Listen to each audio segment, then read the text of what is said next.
It's a pleasure to have you here. There isn't a snowflake in the sky.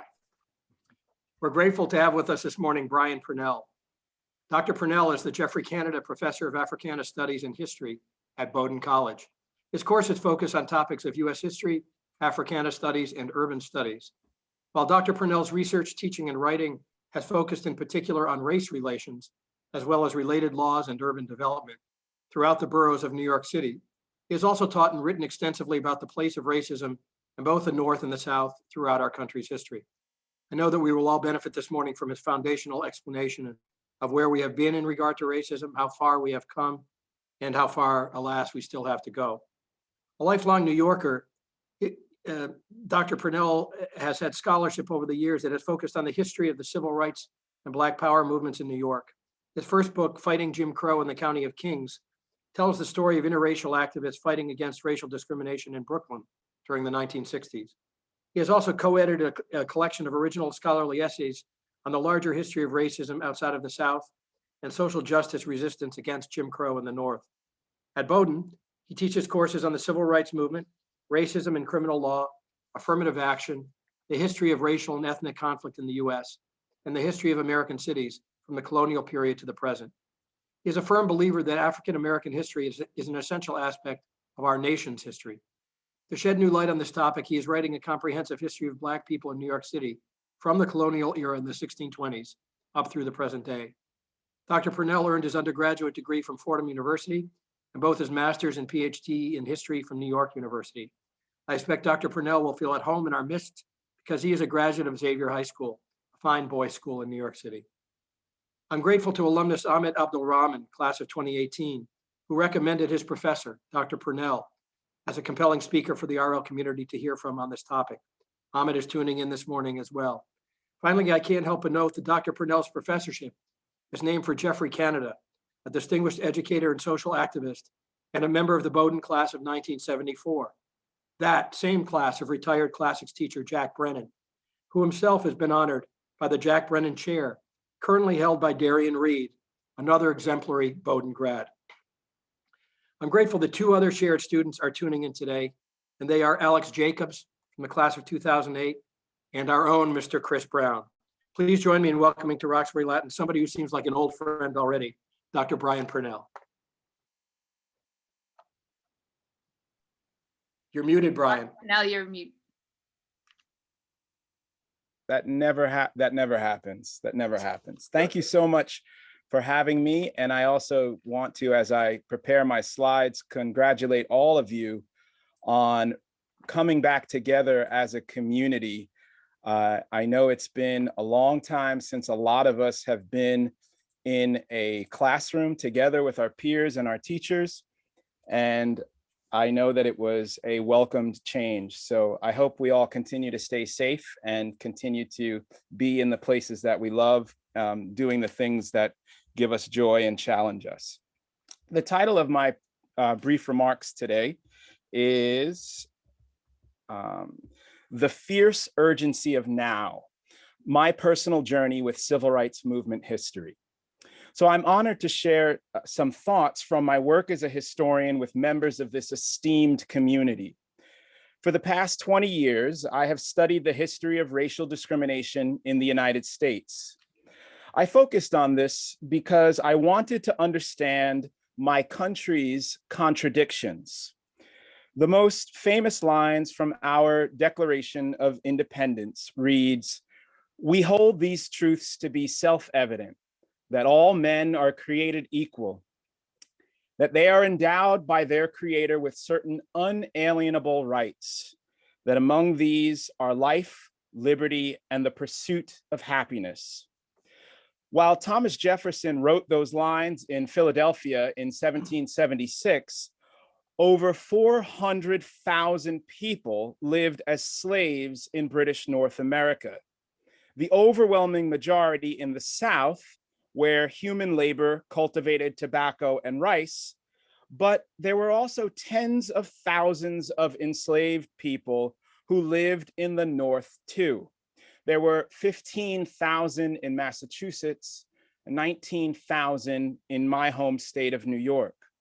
Americans like to think that racial slavery occurred only in the South, but it was part of the North's deep, dirty past too.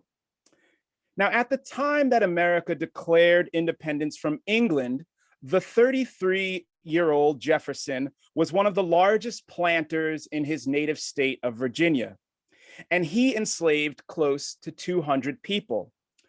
A 13-year-old enslaved boy, Robert Hemings, was Jefferson's personal servant during that hot, humid summer in Philadelphia when Jefferson wrote the Declaration of Independence.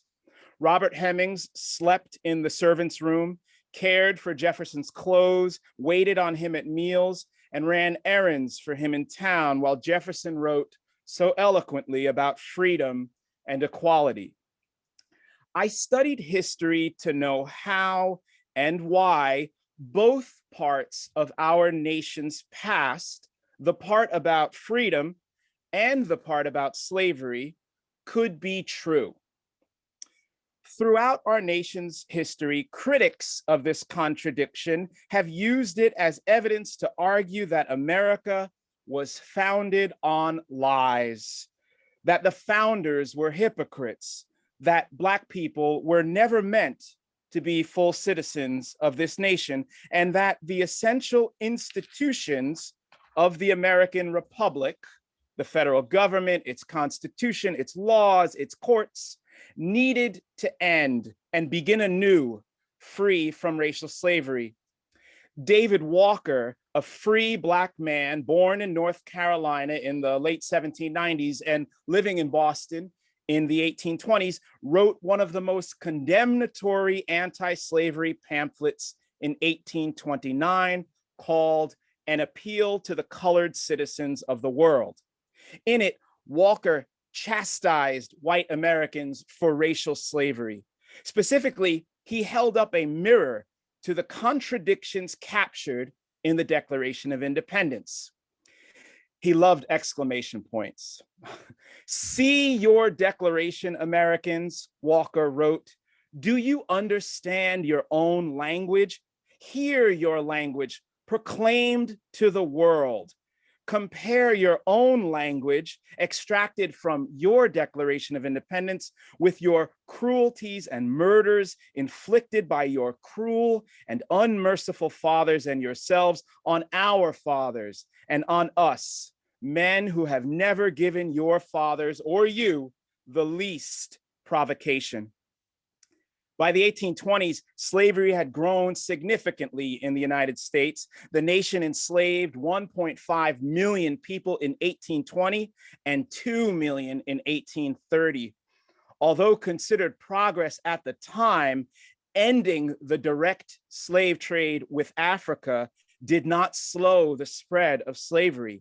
As Americans moved west, with Eli Whitney's ingenious gin in tow, cotton production in the South spread, and with it, the need for more slaves. Americans were afflicted with the disease of racial slavery. It spread like malignant tumors throughout our civic body, infecting those cells, tissues, and organs long considered healthy. Beginning with Massachusetts, northern states had abolished human slavery, but major northern industries, banking, finance, insurance, and shipping, as well as manufacturing trades, shipbuilding, barrel making, rope and sail fabrication, all profited from and relied upon the South's racial slavery and the cotton it supplied the world. Boston, New York, and Philadelphia needed profits from slavery as much as Charleston, Atlanta, and Birmingham. Racial slavery was never a regional sickness. It was always a national cancer. Slavery had become such a scourge that more abolitionists began calling for the end of the Republic and the creation of a new one devoted to ending slavery. On July 4th, 1854, the fervent anti-slavery newspaper publisher, William Lloyd Garrison, burned a copy of the US Constitution and called it, quote, a covenant with death, an agreement with hell. The very next year, pro and anti-slavery factions spilled each other's blood over the future of slavery in the Kansas territory. And 4 years later, another zealous abolitionist, John Brown, along with a handful of his followers, temporarily captured a weapons armory in Harper's Ferry, Virginia, and attempted to start a violent uprising among the local slaves. John Brown had hoped to recreate on a larger scale the type of rebellion that the enslaved man, Nat Turner, had mounted in Northampton, Virginia in 1832, which had indiscriminately killed over 60 people, including some children. The glaring contradictions of a republic rooted in freedom and equality that practiced racial slavery ended in spectacular bloodshed. A destructive civil war killed hundreds of thousands, laid the South in ruins, and produced amendments to the Constitution that effectively abolished slavery, redefined citizenship, and protected voting laws for men. Now, unfortunately, as we know, the story of racism in America and the contradictions at the heart of the Republic did not end with the end of slavery. Now, I came to love the history of the Revolution and the early Republic and the Civil War, especially for how those periods taught me about African American freedom fighters who struggled to reconcile the nation's contradictions and improve the Republic for everyone. When I was in high school, in my 9th grade English teacher assigned the narrative of the life of Frederick Douglass, an American slave. Published in 1845, this autobiography told how an enslaved boy learned to read, how a young man who was a slave physically overpowered his sadistic overseer. And eventually that same man ran away to freedom and became an internationally known orator, writer, and abolitionist. At 14 years old, I had never encountered a telling of American history like the one Douglass recorded in his narrative.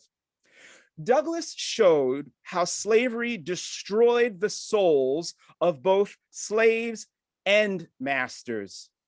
Enslaved people faced physical brutality, destruction of their families, and forced ignorance through laws that made slaves' literacy illegal. Whites also became morally and personally twisted through slavery. The kind and gentle wife of one of Douglass's owners tried to teach him to read. When her husband learned this, he scolded and demeaned her, warned her about the dangers of educating slaves, and turned her heart cold to Douglass. Douglass described how his mistress, once a warm person without malice or vindictiveness, became cruel, petty, and ugly. Before reading this book, I had never thought about how racism harmed everyone it touched. Two parts of the book left an indelible impression on me. The first was when Douglass tricked young, poor white boys into teaching him how to read. He would sneak extra food from the home where he lived in Baltimore and trade it for alphabet lessons with boys hanging around the docks. Given how Douglass became one of the leading writers and speakers of his era, his youthful cleverness and resourcefulness inspired me to see education as something more useful and more powerful than a mere ticket to personal professional gain. But at 14, my absolute favorite part of the book was when Douglass physically subdued the mean, punishing overseer, Edward Covey. Now, I grew up in Brooklyn, New York in the 1980s and 90s, a time when boys established reputations through how well they fought with their hands or defended themselves physically. At one point in the book, Douglass declared that he would no longer allow Covey to randomly beat and punish him. This, Douglass wrote, was when the slave became a man. Douglas beat Covey so bad that Covey wouldn't dare to speak of it to anyone. You see, Covey earned his living as what was called then a slave breaker. Whites hired him to keep their troublesome slaves in line. And if word got out that a slave bested Covey, he would lose his job. His status would be ruined. Douglas remained a slave after he bested Covey, but Covey never laid a hand on him again. Looking back, I blush at the way I glorified physical violence as a sign of Frederick Douglass's manhood and worthiness. Douglass's fight with Covey is less important than his determination to assert himself, to declare his humanity, and to struggle for his freedom. Douglas was lucky. These actions were enough to get other Black people killed. In a sense, we are also lucky because Douglas escaped. He lived and wrote about his struggles. Generations of Americans can learn about their nation from Douglas. I have assigned this book over a dozen times to students. Each time I read it, I learn something new. The struggles Douglas waged to making the United States, the struggles Douglas waged to become literate, to extricate himself from Covey, to run away to freedom, and to devote his life to making the United States live up to the ideals in its Declaration of Independence, became Douglas's true legacy. Douglas may have given one sorry overseers a beatdown, but he gave everyone who reads his book an opportunity to learn from his life how to fight back with our minds and our determination against injustices in our own lifetimes. If there is no struggle, Douglas once said, there is no progress. When it came time for me to choose the area of his, is that everything okay? Go ahead, Brian. Okay, sorry. When it came time for me to choose the area of history where I would specialize, I did not select the contradictory Revolutionary War generation, the fiery abolitionists, the bloody Civil War, the complicated hopefulness of the Reconstruction era, or the depressingly retrogressive era of Jim Crow racial segregation. Even before I read Douglas, a teacher of mine in elementary school had planted in me a seed of desire to know more about the civil rights movement. I didn't know it at the time, but when I entered graduate school, this memory and this experience came back to me. That seed that my teacher planted started to sprout when, as a college student, I saw that historical research and writing could open powerful new worlds for me to explore and share with others.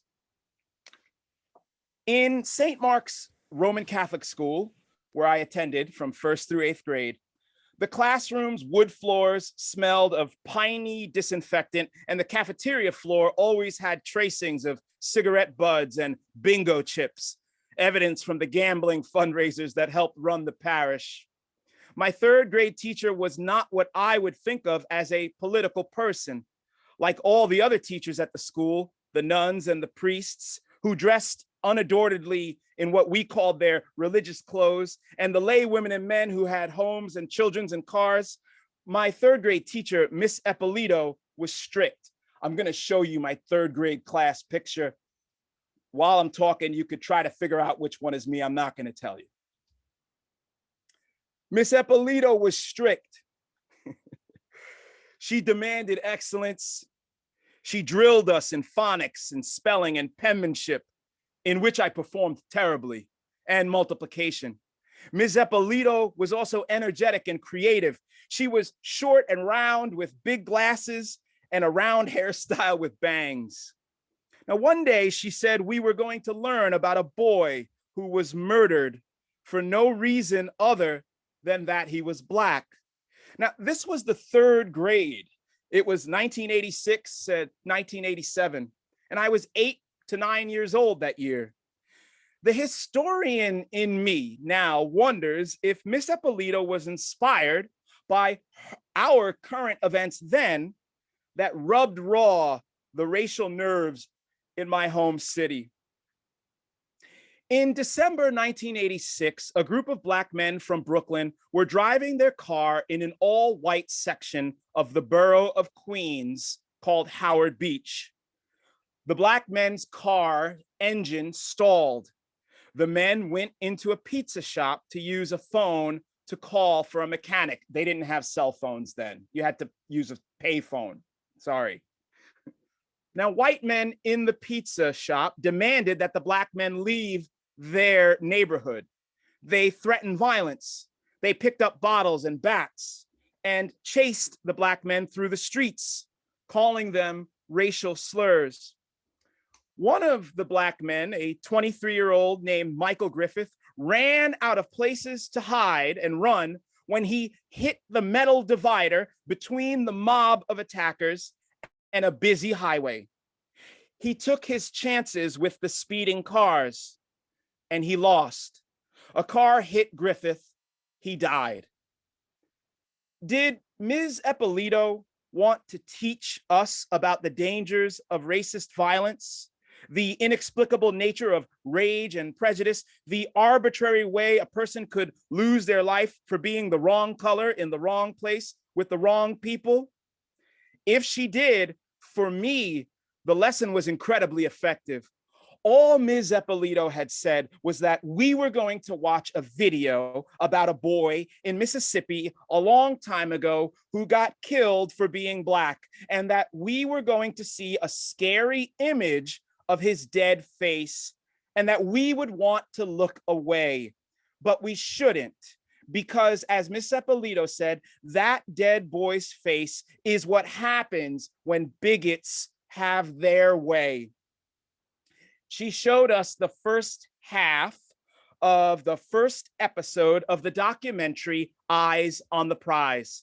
It told the story of Emmett Till, a 14-year-old boy from Chicago who travels during the summer of 1955 to visit his great uncle and cousins in a town called Money, Mississippi.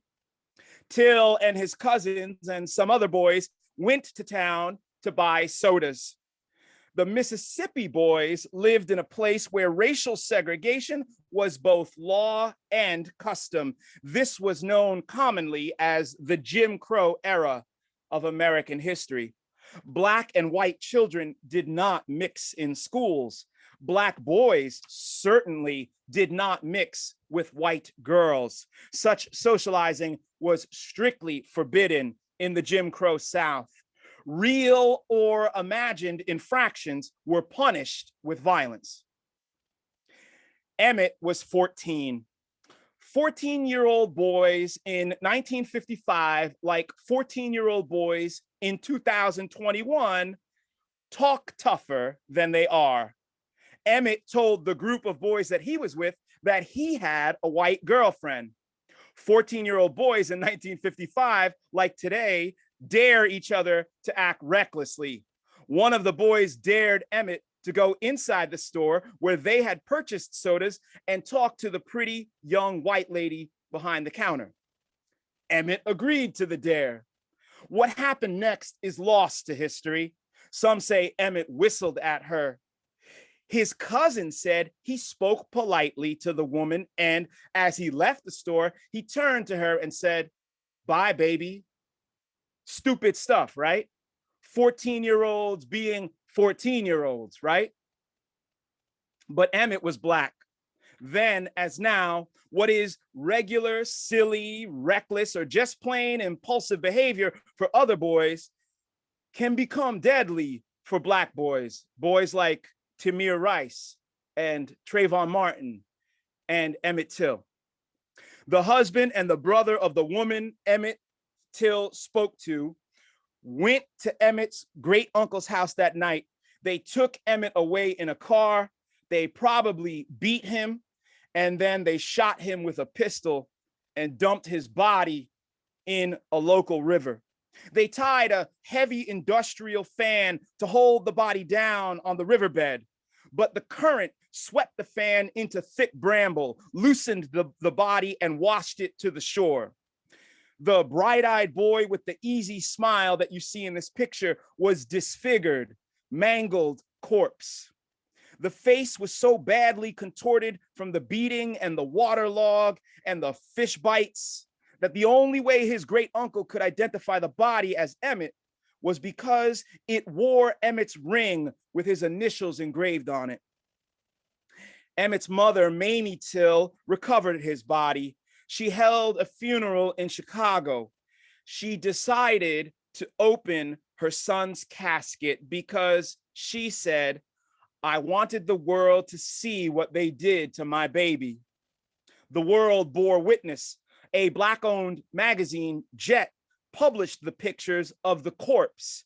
Newspapers around the world covered the story of the funeral and the subsequent trial of Till's murderers. Those two men went free. And a year later, they admitted to killing Emmett to a reporter who published the interview. They said they killed Emmett because he admitted to them to having white girls as friends. That's what this war down here is all about, one of the killers told the reporter. I remember when the documentary episode showed Emmett's disfigured corpse. I didn't look away. My stomach flipped and my heart raced. I wanted to hide my face and avoid Emmett's.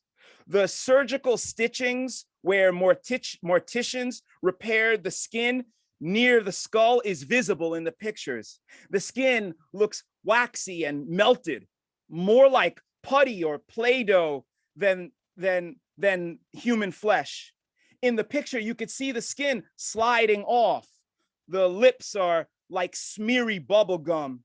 His eyelids look like they are sealed with a Ziploc. The hair is wiry and frayed. It is no longer a person, although now as a father, I understand fully why Mrs. Till calls the body, her Emmett, her baby.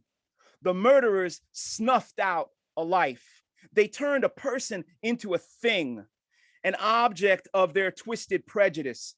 But to Mrs. Till, that was still her Emmett, her baby, and always would be.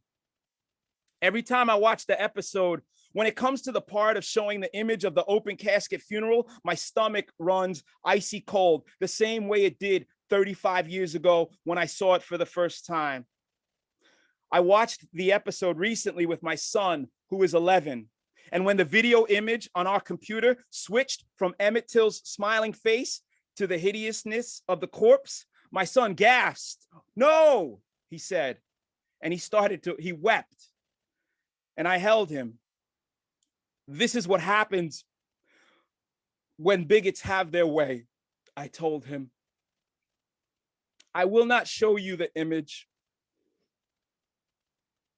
While his mother wanted the world to see what they did to her baby, without the chance to talk and process the meaning of the history of Emmett Till's life and murder, I am not comfortable showing this picture his mother would have wanted all of us to see. Hopefully you will research this and discuss it, perhaps with your history teachers at Roxbury Latin or all of your teachers. I will, however, tell you that seeing this picture, that video, and hearing Ms. Eppolito's pronouncement, "That dead boy's face is what happens when bigots have their way," had a profound influence on my life. When I decided my own areas of research, I went back to that era of American history, the Civil Rights Movement. I knew that the contradictions that existed at the nation's founding had not ended with the abolishment of slavery. I even knew that they had not ended with the gains of the Civil Rights Movement. I chose to study the Civil Rights Movement in a place where few people knew racial prejudice and civil rights activism had even existed: the North. I knew that Emmett Till's killing and the exoneration of his killers was indicative of Southern Jim Crow injustice, but I also knew that the North, the place without racist laws and segregated lunch counters, also contained bigots who had their way. I wanted to know what happened in the Northern Civil Rights Movement, who fought it, what they accomplished, and what work remained left to do. These are the 2 books that I've written. I found in my research that poverty and jobs were more important in Northern forms of Jim Crow than racial integration in restaurants or on public buses. I found that the ethnic and racial patterns in city neighborhoods where people lived were born of long-standing practices of personal and institutional racial discrimination from landlords and homeowners and banks and government lenders. I found that public school systems in the North often followed entrenched lines of racial and class separation. Schools in the North have proven even more difficult to integrate racially than those in the South. I found that Black communities have been over-policed and underprotected by law enforcement for many decades. I've been doing that research for over 20 years, and there is still so much I need to learn and teach. One reoccurring theme of my research is what Martin Luther King Jr. in numerous speeches called the fierce urgency of now. Every time activists uncover patterns of racial discrimination, someone somewhere pushes for a delay on action, or legal challenges hit roadblocks that make justice delayed, justice denied, or after countless setbacks, activists become dejected, depressed, cynical, and withdrawn. Or sometimes the solutions we make worsen the problems. Before the pandemic, investment in housing drove up prices and pushed out poor people from city neighborhoods where they could afford to live. Desperate desires in the past for equitable police protection have racial profiling, mass arrests, and created an explosion in the prison population that is disproportionately Black people locked up for drug offenses. When Dr. King spoke about the fierce urgency of now, he highlighted the need for people to act upon the injustices in their current world, not a future one, with compassion and commitment. Today, we can embrace the fierce urgency of now with numerous historical problems that have plagued our republic from its inception. The one that relates most to my research is what more and more people are discussing today as structural racism, the ways that racial prejudices and biases, those seen and unseen, shape our institutions, like our schools, in almost every way, and the values and cultures that we create and perpetuate within those institutions. Emmett Till, Frederick Douglass, David Walker, and the examples of so many others inspire me to address the fierce urgency of now through the subjects that I research, the books I write, and the courses I teach. I look forward to hearing how you find a way to do the same. Because like Frederick Douglass said, if there is no struggle, there is no progress. Thank you for your attention. Professor Purnell, thank you so much for that important and impassioned history lesson that you just gave us this morning.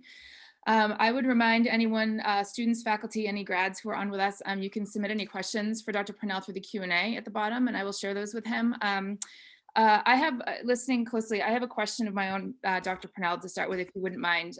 You spoke about your experience in Miss Ippolito's class as a young person.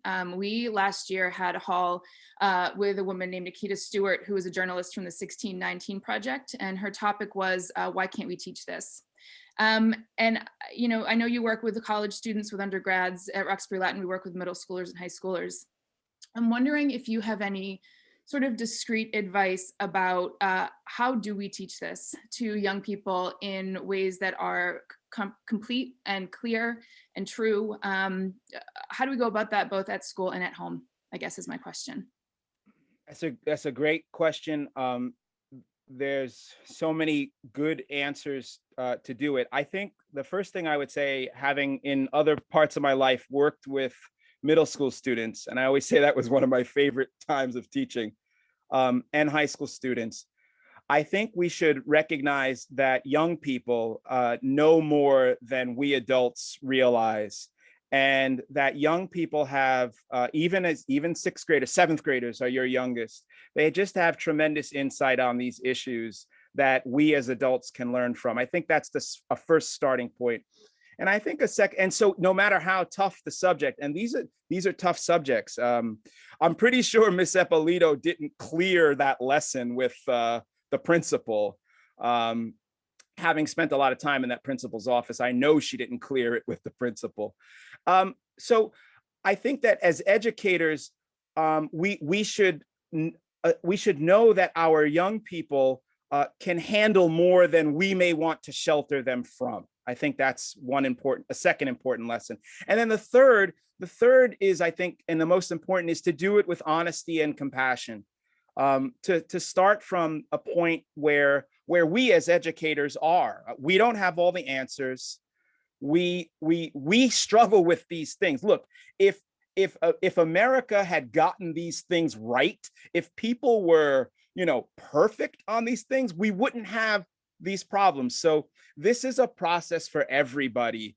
And I know as a teacher, sometimes it's hard to admit your vulnerability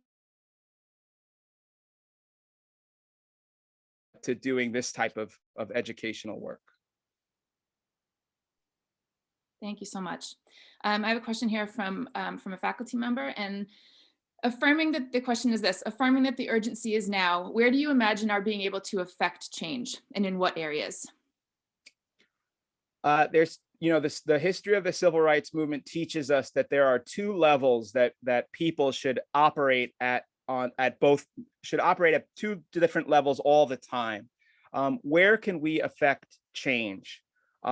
We have to know that we can affect change in our national and state and local politics. Like we have to believe in the power of our ability to change things as citizens of our republic, of our nation, and we should operate at that level.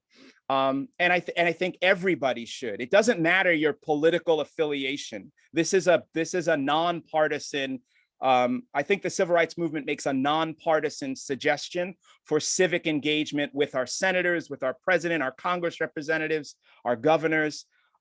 So believing in and participating in any small way in the political system is one important way that individuals can affect change. The other one I do think is more local and more immediate. And one of my favorite civil rights figures is a woman named Ella Baker.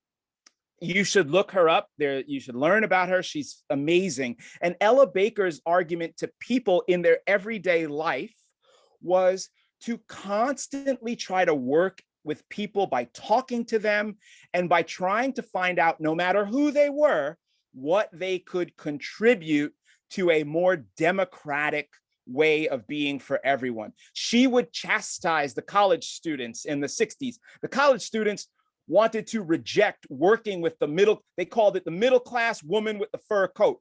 They would say the middle class woman with the fur coat doesn't have anything to offer the struggle. And Ella Baker said, the middle class woman in the fur coat has everything to offer to the struggle. You need to find a way to talk to her and to listen to her and to communicate with her and to come together in community for whatever the struggle is, whatever the issue is. And so I think that those two things are possible, and every individual can find a way to do it in a way that makes sense to them. Thank you. The next question here is, you grew up in New York and you live in Maine, where you've been for several years now. Do you find that there continue to be regional differences in how people confront issues of race based on that experience? Oh my goodness, what a great question. I never thought of that.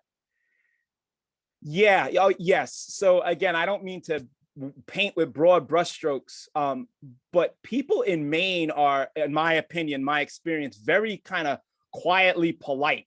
And my experience in New York is that people are the exact opposite. I don't know how this translates into confronting racism, but there is a very different relationship to everyday interactions with strangers.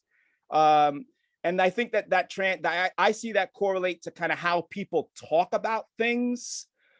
So, you know, in I think that that's one regional difference that I see. Just the willingness to kind of confront what's in front of you. At the same time, now that I'm thinking through the problem, there is a commonality between Northerners, at least, where Northerners don't like to admit that there's racial discrimination historically or in the present. We Northerners become very defensive about that.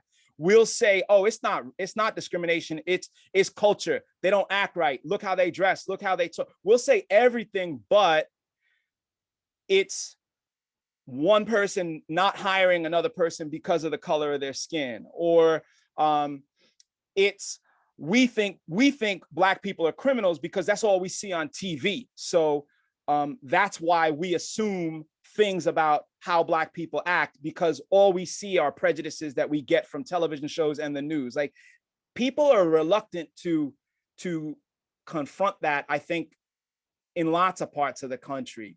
And that is particularly corrosive. So I don't know if that's more in Maine than New York. I think I saw that in both places. Thank you for that. I have a question here from Kiomani, who's in grade 7. And Kiomani's question is, what is the state of race relations in our country today? Specifically, would you say that we are better off now than we were 60 years ago? Thank you, Kiomani, with the great, tough question. All right, you know, I'm an optimist. Again, like, I'm an optimist. I'm a hopeful person. I don't know if this makes me qualified to answer this question or it makes me a bad person to answer this question. I would say,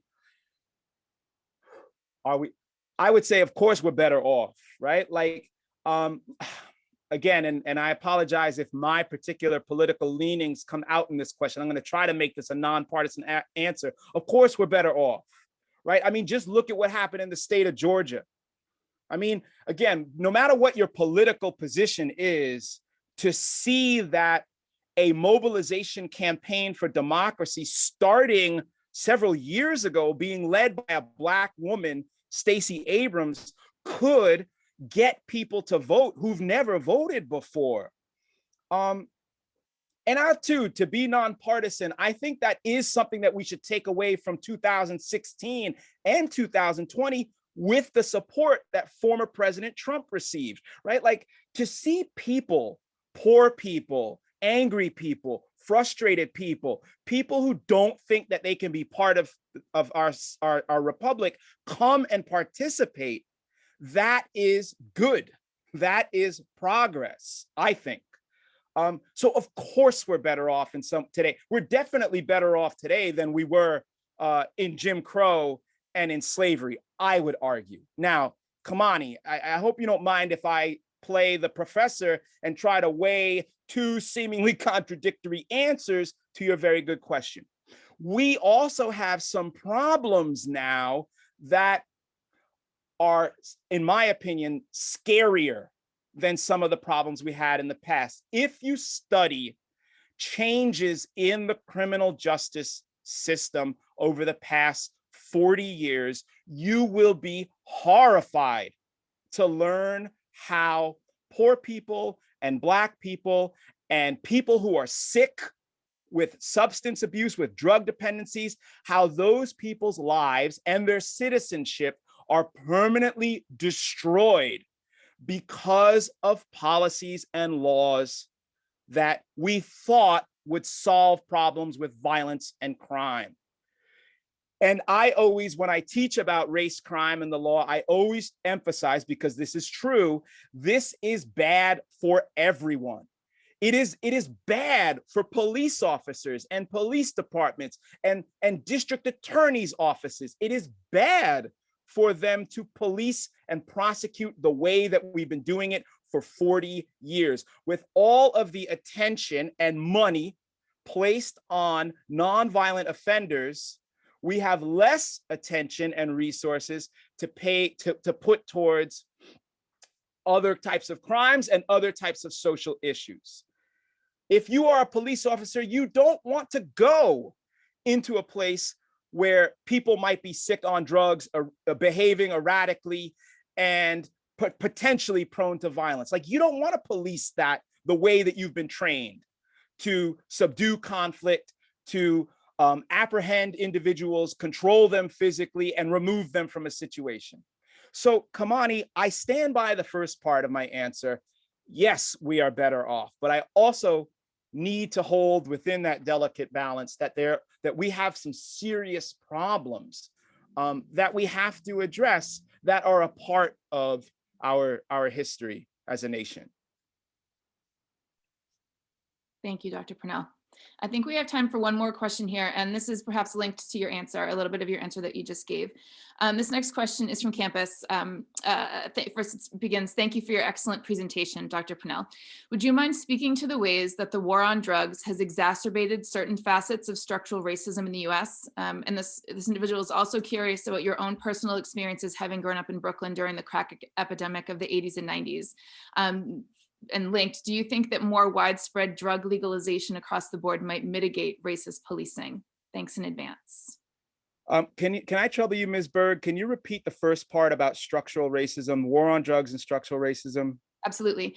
Would you mind speaking to the ways that the war on drugs has exacerbated certain facets of structural racism in the US?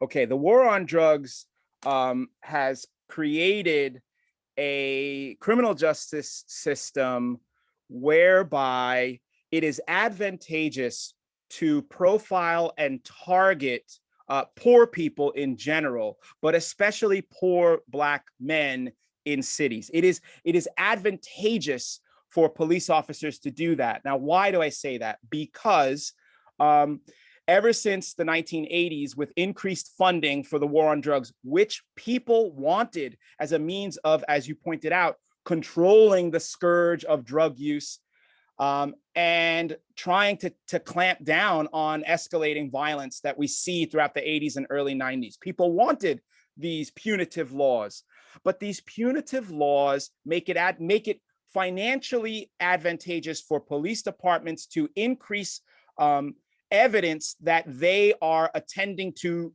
drug issues, so that they are making stops, they are searching people, they are making arrests, and they are confiscating drugs.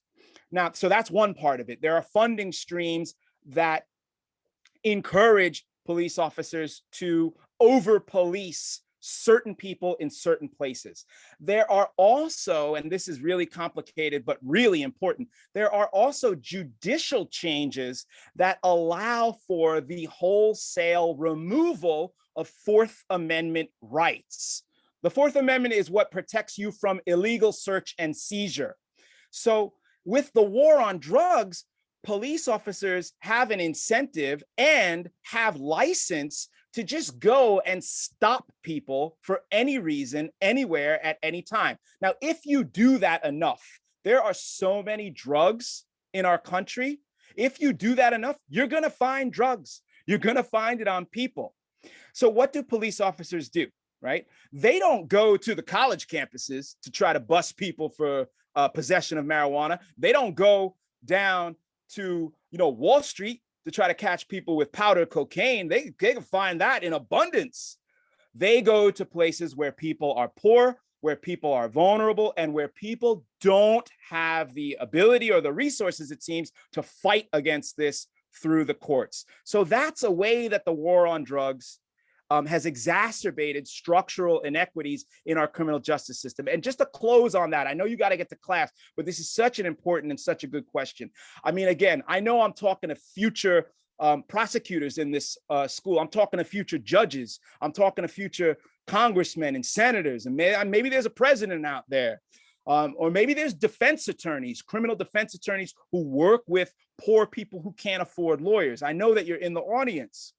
These types of structural inequities, which indiscriminately target poor Black men, primarily in cities, have made the prison population explode and have stripped those people of almost every possible citizenship advantage. They can't vote if it's a felony. They can't have access to social services through food programs. They lose public housing, so they're potentially homeless. And felony convictions prejudice employers from hiring you, so they can't work. There's a tremendous amount of recidivism, which is a fancy way to say once you come out of jail, you go back. And with 3 strike rules, which exist in many states, if you are a third-time offender for an offense, even if it's a nonviolent one, the judge can throw the book at you and you could go back to jail for decades, if not your life. So there's a reason Michelle Alexander called this in her book, The New Jim Crow. Now, what did I see with crack? All right, I stayed away, listen, my mother put the fear of God in me from the streets. And even though I was a knucklehead in school, I didn't mess with that stuff. But what I saw happen was people who did experiment with drugs in general. Now, again, we identify crack as a scourge because there was a way that the media hyped up crack as more violent, more dangerous, more addictive. And the reason that happened is because poor Black people could afford what they used to call rock cocaine and smoke it rather than afford the powder cocaine. Now, what I saw with drugs in general was tied to what I saw with increased policing. Drug dealing and drug use and drug sales really ravished communities. I am sympathetic to people who want increased policing to prevent drug dealers from selling on their block, because there is attendant violence that comes along with those drug sales. When I was a young man and I was living in Harlem, there was a drug shooting right in front of my building where these guys used to deal drugs. And at the playground where I played with my babies at the time, there was a shooting, right? Drugs bring violence and destructiveness. At the same time, drugs are a public health crisis. And that goes for crack, heroin, cocaine, pills, painkillers, opioids, whatever. Drug it's a public health issue more than a criminal issue. So when I saw in the 80s and 90s that crack destroyed lives through violence and over-policing and sickness and death, I've also had that in my mind to say, like, well, what if we treated this as a sickness instead of as a crime? I don't really know the answer to your question about legalizing drugs. I mean, that would be my opinion. I don't know how I feel about that. Should we legalize drugs? On the one hand, I say people act like it's legal anyway. Enough people use it. If you can regulate it and control it, and here's the fiscal conservative in me, tax it. I mean, what's the difference between drugs and beer and liquor, right? There is a correlation in some ways between what we have now and the prohibition era of the 20th century. I'm not so sure I would wholesale advocate to legalize it, because I don't think it's good to be high all the time. At the other hand, I am much more inclined to think about what if we dealt with it like what I think it is, a public health crisis, a social crisis connected to poverty. And this is where we're going in some ways. I mean, look at the opioid crisis in places like where we live up here in the Northeast. We are talking about that as a public health crisis. And in closing, some people point to, they say, well, when you got white people strung out on opioids in New Hampshire, then now it's a public health crisis. But when it was Black people on crack, now it's a criminal process. That's racist and that's wrong. Yeah, it is. It's also still good that whatever person is afflicted with an addiction, that they get help rather than get locked up. And so if that's the direction that we're going, that will inevitably benefit everybody. And it is something that people were calling for decades ago. It always takes us a while to catch up, but the fierce urgency of now demands that we pay attention to these things in any way that we can. So this was a fantastic conversation. Thank you. I hope I didn't cut into your class time, and that you have a great day. Stay healthy and stay safe. Dr. Purnell, I am a fan of middle school and high school boys. And if you were indeed, as you described yourself, a knucklehead during those years. You're my new favorite knucklehead. I will tell you that much. You know a lot and you care a lot and you're a brilliant teacher. And I'm so grateful for this inspiring, informative, and provocative talk that you've given. As you know, I hope this is the beginning of a long, rich relationship with Roxbury Latin. And I would just say to our boys and my colleagues, what we've discussed today, what Dr. Purnell has brought up, is worthy of further discussion. And I would recommend, regardless of what the discipline is that you're teaching or that you're learning in today, that you take some time to process what's gone on here this morning. I think those will be rich subsequent discussions. We're thankful for that. Thanks very much. Have a great day.